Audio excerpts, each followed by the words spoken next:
अपने बयानों से सुर्खियों में रहने वाले बाबा बागेश्वर को फंसाने की साजिश सामने आई है।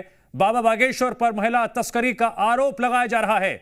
सोशल मीडिया की एक पोस्ट पर विवाद खड़ा हो गया, जिसके खिलाफ बागेश्वर धाम समिति ने एफआईआर भी दर्ज करवाई है। बागेश्वर धाम के पीठाधीश्वर धीरेन्द्र शास्त्री ने भी साजिशकर्ताओं पर जमकर प्रहार किया है।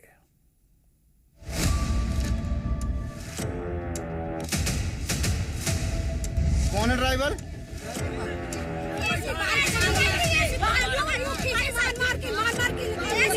क्यों इस स्थान को बदनाम करते हो आप लोग? महिला तस्करी का आरोप, प्रोफेसर पर दर्ज एफआईआर।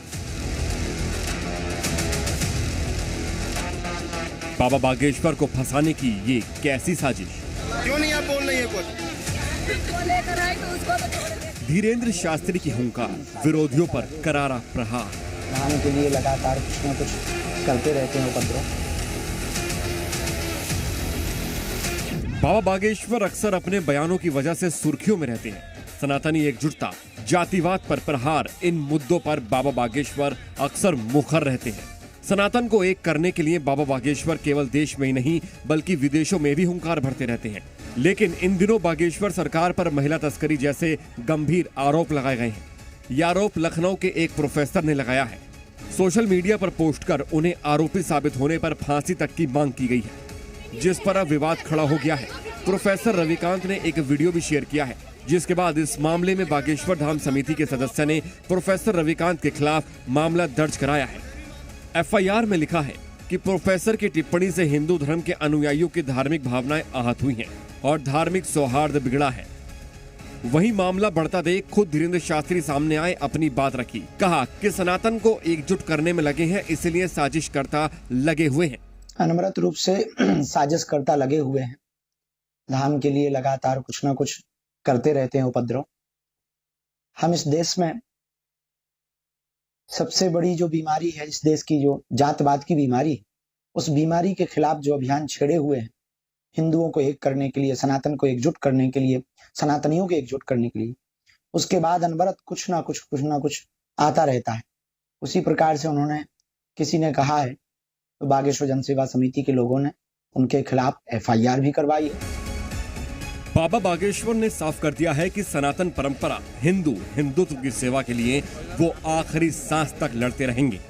जब तक हमारे तन में प्राण है, कितने भी लोग हमारे ऊपर आरोप गढ़ते रहें, कितने भी हमारे ऊपर आरोप प्रत्यारोप करते रहें, हमारे तन में जब तक प्राण रहेंगे तब तक हम हिंदुत्व और हिंदुस्तान की सेवा करते रहेंगे। हमारा जन्म ही इसीलिए हुआ है।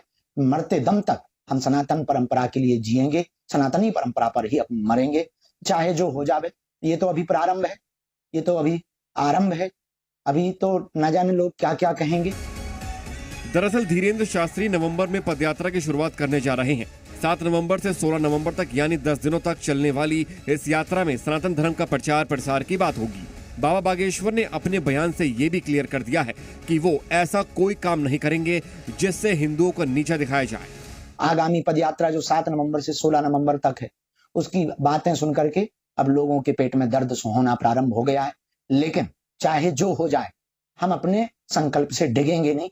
और हिंदुओं को हमने एक बात कही थी, पुनः हम कह देते हैं, हम सनातनियों कभी ऐसा कोई कार्य नहीं करेंगे जिससे हिंदुओं को नीचा देखना पड़े, चाहे जो हो जाए। लेकिन अब सवाल ये है कि आखिर ये मामला है क्या? दरअसल ये मामला 28 जुलाई का है। छतरपुर में पुलिस ने सूचना पर एक एम्बुलेंस को रोका। इसमें 13 महिला थी। महिलाओं को थाने लाया गया। इस मामले का एक वीडियो भी सामने आया है। जांच के दौरान ये मालूम चला कि ये महिलाएं बागेश्वर धाम में पहचान छिपाकर रह रही थी। पूछताछ में सामने आया कि ये महिलाएं पिछले 6 महीने से बागेश्वर धाम में रुकी हुई थी। इन पर धाम में चोरी, चेन स्नैचिंग समेत कई घटनाओं को अंजाम देने का आरोप था। हालांकि पूछताछ के बाद सभी महिलाओं को छोड़ दिया गया। मामला सामने आने के बाद छतरपुर में बागेश्वर धाम से 54 लोगों को मंगलवार को उनके घर वापस भेज दिया गया। इसी मामले को बिना सोचे समझे अपने राजनीति एजेंडे के तहत प्रोफेसर रविकांत ने सोशल मीडिया पर ट्वीट किया। ये पहला मौका नहीं है जब प्रोफेसर ने ऐसा बयान दिया हो। इससे पहले भी राजा रघुवंशी हत्याकांड मामले में इसे आरएसएस से जोड़ा गया था। ज्ञानवापी मामले में भी उन्होंने विवादित टिप्पणी की थी और अब बाबा बागेश्वर पर ऐसे आरोप। फ्रीडम और स्पीच के नाम पर ऐसे लोग सिर्फ विवादित पोस्ट तक समाज में भेदभाव पैदा करते हैं। सनातन के खिलाफ जहर उगलते हैं। ब्यूरो रिपोर्ट, जी मीडिया।